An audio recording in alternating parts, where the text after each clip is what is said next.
Hello friend, અમે જો આવી ગયા છે મ્યુઝિયમ જોવા. જો કંઈક મ્યુઝિયમમાં જો કંઈક આવી રીતના છે, તમે જોતા રહેજો. આજે લોગમાં તમે બન્યા જ રહેજો. આજે હું તમને મસ્ત મસ્ત આજે અહીંયા બધું બતાવીશ.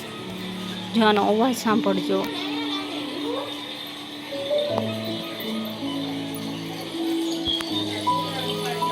અહીંનું મ્યુઝિક સાંભળો ને એટલે હું કંઈ બોલતી નથી, પણ તમે આમાં જોતા રહેજો બધું.